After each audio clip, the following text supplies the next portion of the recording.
We use water, we drain it, and we forget about it. But what if the water leaving your home was actually your most valuable untapped resource? Our guest today is a long term valued customer of Green Goobé, like I already mentioned, and has spent decades pursuing this question and devising commonsensical, implementable solutions to achieve water security. Vishwanath, known widely as Zen Rain Man on social media, is India's foremost voice on urban water management, rainwater harvesting, greywater reuse, and decentralized water systems. He is the director of Biome Environmental Solutions and the founder of the Rainwater Club, based right here in Bengaluru, a city that knows water stress intimately. He has worked with communities, policymakers, and households to reimagine how cities can relate to water. Today, we are going to be talking about grey water, the water from your sinks, your showers, and your washing machines, and why grey water reuse deserves to be at the center of every household's water strategy. This is a conversation about systems, habits, and hope. Thank you for joining us today, sir. My pleasure entirely, Ramya. So, most of us think water comes from two sources or two taps, the Cauvery and the borewell. But you say it comes from six taps. And can you walk us through these six taps framework and tell us which of these four taps that you're suggesting exist beyond the Cauvery and the borewell is the lowest hanging fruit for a household or apartment community to turn water secure? So I've just sort of modified the six taps to what I call three taps and four stores. The three taps being the Cauvery water, which is the river water from about 100 kilometers away. Then the second tap is groundwater, that's borewell water that many people use. And the third tap is used water.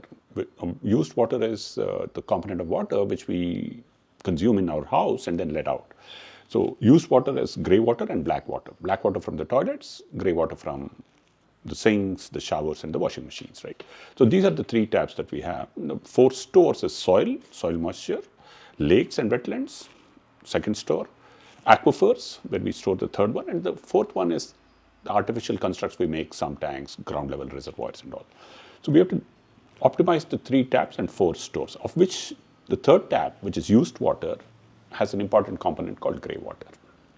Before we dive into grey water, can you give my listeners a bit of insight into how Kaveri comes into our taps and how it comes to the city? Well, the Cauvery starts its journey in Kodagu, Talakaveri, and she makes her way to a place called Toragikadinahalli, which is in Kanakpura district.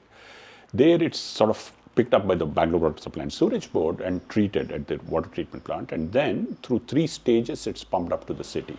It has to travel a distance of roughly 95 kilometers and it has to come up by about 300 meters, Wow. making it really energy intensive and one of the costliest waters in Asia, if not in India. Oh, okay. And so this is pretty much a scarce resource, which we need to be therefore very judicious in its use.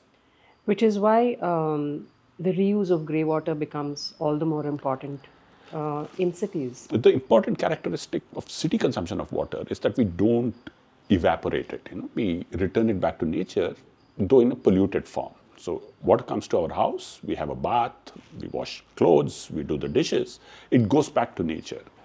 But if we are able to make sure that it's not polluted and we are able to reuse it, then we lessen the burden on fresh water. Typically, when one talks about water conservation, we usually imply using less water, turning off taps, shorter showers. While that is important, you have shown the way to this bigger opportunity that you are talking about. So, can you kind of articulate a little more on how safe is it to reuse grey water? So it depends on being mindful about grey water. In the Indian context, grey water is what comes from our sinks where we brush our teeth, wash our face. It comes from our washing machines. We can use energy efficient but also water efficient washing machines if we have the choice. We can have bucket baths instead of shower baths because we're in control more of water. More importantly, what goes into the grey water is crucial for its reuse potential.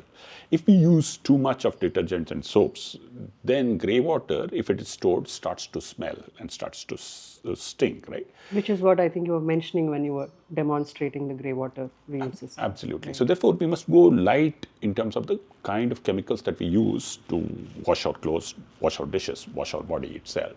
If we do that appropriately and use the right soaps and detergents and dishwashers, then the grey water becomes very easy for reuse. It's said that a single person generates approximately around 90 to 100 liters of grey water every day. Is that correct? That could be, if you're a regular user of grey water, that's the amount of water that would come from a single person. If you're a very frugal user, it could be about 50 to 60 liters, but it's still substantial. Okay. So let's say a family of 4 reuses such grey water. So by how much can they bring down their dependency on BWSSB supplied water or borewell water? Very easily, it would come down by about 30%. And if you're able to stretch it a bit, then it could come down by 40%. It depends on the kind of demand you're putting on the water. Grey water can easily be used for washing the floor, swabbing the floor. It can be used for flushing the toilet. Swabbing the floor? Yes, absolutely. If you take fresh water from a dishwasher-based system where you're doing the final rinse, that water can easily be used for swabbing the floor. Okay. You can use it for watering the plants. You can use it to clean your front area for putting the rangoli or others. You can use it to flush the toilet. You can, most importantly, if it's correctly done, then you can have a lovely garden with it. So it's a matter of great pride to me and to the team at Green Goobé that you've been a long-term user of our plant-based cleaners. And we know that your grey water feeds your terrace garden where you grow your vegetables, rice, and even millets. So these two facts aren't a coincidence. They're a system. So tell us why and how important is the role of a cleaner when someone wants the cleaner that households use when they want to put their grey water to use again in their houses, and what do toxic chemical cleaners do to a grey water system that makes them unsafe to use? So two things happen, Ramya. One of the things is that grey water is stored for more than 3 hours, starts to smell very badly. It's the organic load there, it's the anaerobic decomposition that starts to occur, and therefore you can't store it long if you want to reuse it, let's say for toilet flushing. But with a good cleaner, that storage time now becomes 24 hours, 48 hours. It doesn't smell, so therefore it can be reused for cleaning. So storage capacity increases for grey water. The second thing is, when you use it for plants, sensitive plants like tomatoes, they die if the cleaner is toxic. Whereas with eco-friendly cleaners, they thrive. So it's a question of dying versus thriving. So therefore, it makes sense for us to be very mindful of the kind of cleaners we use in terms of the second reuse that we do with it. First, we clean the dish. The second is water the plants. Let's be careful about how it performs when it waters the plants. If I may ask, are the Green Goobé cleaners killing your tomato plants or are they letting them thrive? No, so they allow my plants to thrive. Therefore, I have a very good terrace garden. So that's the best part about using a Green Goobé washer. I'm glad to hear that. You're most welcome. Can you help our users understand the grey water gradient? I think you did refer to it a little earlier. There are different streams of grey water. Which streams can be used for what purposes in a household? Right. So with grey water, you have the washing machine stream, which comes from the washing machine when you do the clothes. So that's one stream that you can use. That can be used for watering the plants, or it can be used for flushing the toilet. Second is the bath stream. So if you have a bucket bath and if you use eco-friendly soaps, then you can reuse it for both the purposes that I mentioned. Third is from the sink, where you brush your teeth or wash your face. That comes in. The fourth is the kitchen. The kitchen is a very tricky part. In the Indian kitchen, half of the water is black water, half is grey water. Oh, really? Yes. How is that? Because you have a lot of organic food particles coming, so that tends to decompose. It's better off to be treated as black water. So if you ideally have a partition in the sink and you collect only the rinse water, the vegetable rinse, the plate rinse, the final rinse, when you don't have without oil the or grease grease and oil and food particles, that's grey water. That can be just picked up in a bucket very easily, and that can be used for swabbing the floor. or washing your car, for example. The final rinse water from vegetables. So it can be used to wash cars as well. I mean, you can swab your car with it. If it's just a vegetable rinse that you're doing, or the last rinse for the There is plates. so much water, the fresh water that goes wasted with washing cars every morning. I Absolutely. see that where I live. You now get good cloths to wipe the car, so you just have a bucket of this grey water from your kitchen sink, and you can clean your car, your vehicle, whatever vehicle you have. That's phenomenal to know, and that's another message that I take back with me today after this conversation. But one thing that I frequently observe, and even in the place that I'd lived earlier, a lot of these older buildings in Bangalore, older residences, older layouts, older apartments, they lack the provision that is required for grey water reuse, like a dual plumbing system. So how can someone who is probably living in an older community or an older building, like the ones that we just talked about, how can they adopt a grey water reuse system? Is it something that a civil contractor can help them with, or is it a plumber's job, or is it something that they can do it themselves? So you would need a bit of professional help. You would need perhaps a plumber or somebody with a slight bit of masonry skills, but you don't have to work on the entire spectrum of grey water. First and most easiest is the washing machine component of it, because washing machines are usually placed on a pedestal. So therefore, to delink that pipe, outlet pipe, and then to connect it to a storage tank becomes very easy. The kitchen component is even a easier do-it-yourself. You can just pick the water that you rinse into a bucket and then use it for the plants. You don't Yeah, I have know to do you can just put a basin under the tap and keep removing it. just right? remove it. Yeah, that's as Put it easy in a as bucket and then take it. As Your easy as RO reject water can also go into the same bucket where the grey water goes, so that you're using that water again. The slightly trickier one could be the bath water, because that's connected to usually the toilet too. But if you're getting a good plumber, it may be possible to separate these two lines and then be able to store the grey water. What you need is first space between the years, and then you will get space where you want to store it. So if you put your mind to it, then it should be possible That's a to great at least analogy. reuse a significant portion of the grey water. It's all about the will, I guess. Yes, and the want. I want to do it. Exactly. You talked about RO reject water. Right. The RO reject water is typically very, very concentrated with all the minerals and salt, the Yes. TDS and all of that. Yes. Is it safe to reuse it for all kinds of uses, or are there particular uses that it's suited for? Because most houses in Bangalore today use RO. Right. We literally cannot find a regular UV filter. It's all RO. Yes, yes.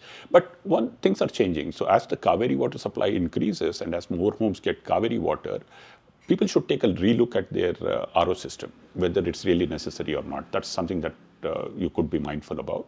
The second thing is you could just check the TDS of the RO reject. It just takes a TDS meter, which costs about 300 rupees to check for it.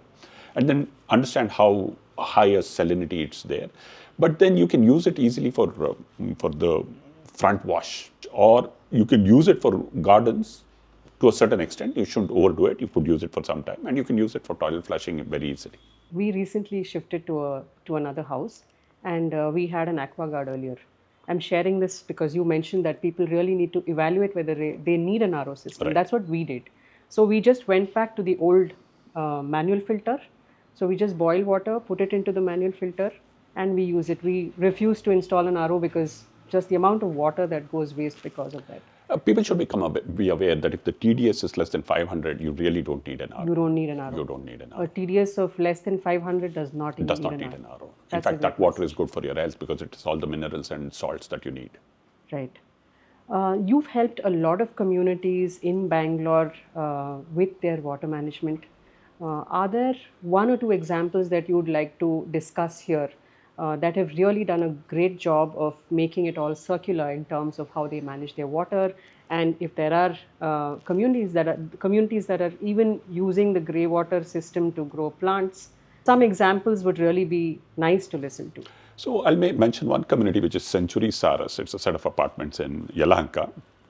They've done a phenomenal job of harvesting rainwater, of reusing wastewater, including grey water, very nicely. They treat it. I actually drank the water from their sewage treatment plant. It was that good treatment that they use. They've also done recharge. They've made wells, and so they're able to use it. And they've used solar energy too. So their burden on the city system for water supply and energy is absolutely minimal. And they're upgrading their sewage treatment plant to be able to reuse it much better. I know of apartments which have done grey water separate and black water separate and are able to treat the grey water and reuse it for flushing because it's easier to overcome the yuck factor with grey water as opposed to black water. Most people have a psychological barrier to the use of black water, even though it can be treated to very high standards. But with grey water, that barrier is very low. So therefore, there are quite a few apartments. Brigade does a lot of apartments where grey water is separate and they treat it So, well. how many apartments are in these communities? How So many individuals or how many families? more than 1,200 families. Okay. 1,200 flats. No, that's the scale at which it can be done. Grey water recycling can be done. The thing is not about the scale itself, it's about the design and how you incorporate the plumbing at the initial stage to be able to separate this two and be able to treat it and reuse it, right? So if you put your mind to it, then it will definitely become easier. So, when an entire city like Bengaluru, which does not have a river close by, shifts to reusing grey water, what does that mean to the river basin? What does it mean to the biodiversity? What does it mean to the lakes in the city? And what does it mean to us as a So, whole? so one of the attempts that Bangalore is doing, it's one of the largest projects of its kind in the world, next only to Mexico City, where all the treated wastewater, which includes grey water and black water, is being treated in the 34 sewage treatment plants of the Bangalore Water Supply and Sewerage Board. And after treatment, it's being shipped to the districts of Kolar and Chikballapur, Anekal also as a taluk, to fill the lakes there, which means that the farmers there have water security. In turn, the food that is grown by them comes back to the city and the city has food security. So through a process of circularity, you are ensuring biodiversity enhancement because the lakes can be beautiful places for birds. Farmers have water security so therefore they can grow throughout the year and the city can reuse whatever is the produce that the farmers grow from this wastewater.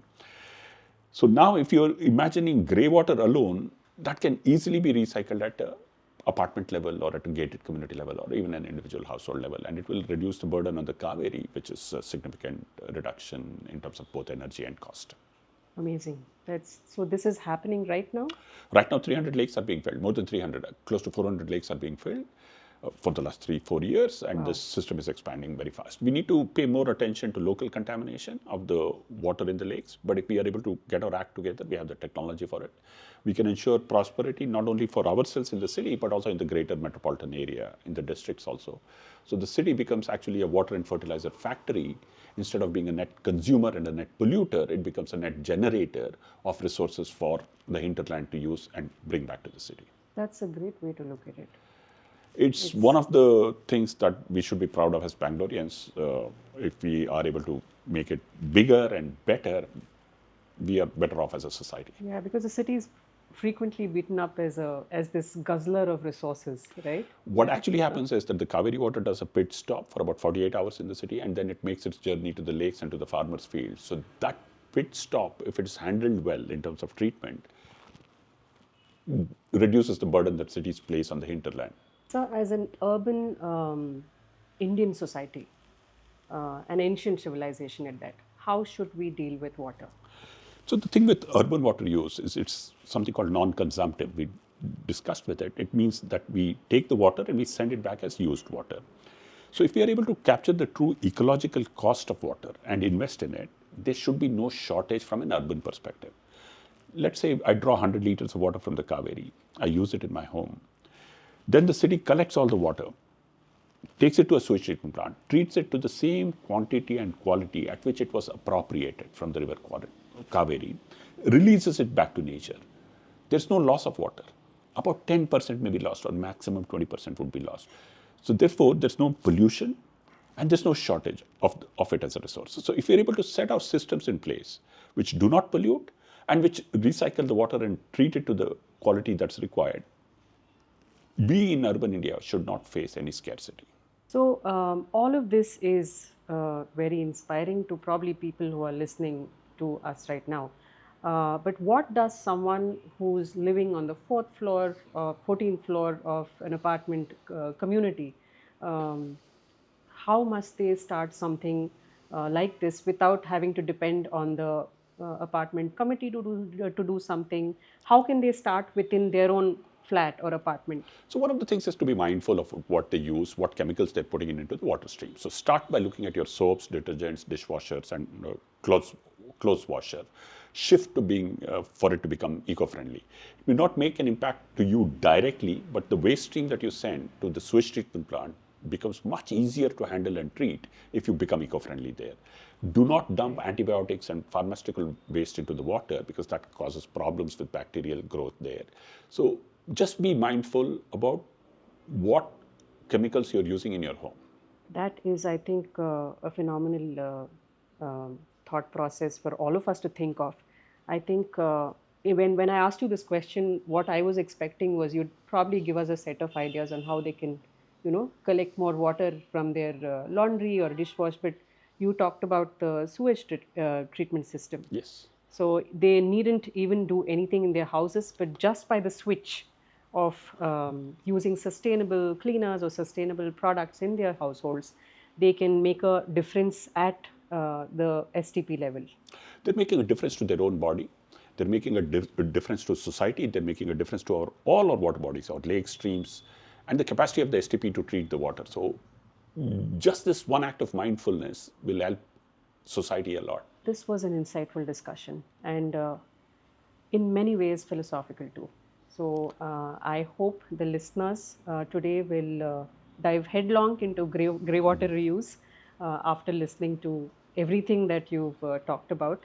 And are there some resources that you can point to, whether it's on the Biome website or anywhere else, that people can find information for anyone wanting to adopt the greywater reuse system? Well, you can go to biometrust.org and you'll get to read a bit about it. But then this is the era of artificial AI and ChatGPT and Cloud. And please make sure that you take a look at Indian sources of greywater treatment, how India's systems are performing, and you'll be better off in your knowledge base. Thank you so much for an insightful discussion, Mr. Vishwanath. I am here with your laundry detergent. Oh, you're the dishwasher Santa. And you also promised to show me your greywater reuse system. That's the biological filter. It's a set of 4 tanks. What happens is we travel a bit, so we need to stock up a bit on greywater. And this terrace is testimony to everything that we talk about. I'm so glad that we're able to show it to all our Green Goobé users.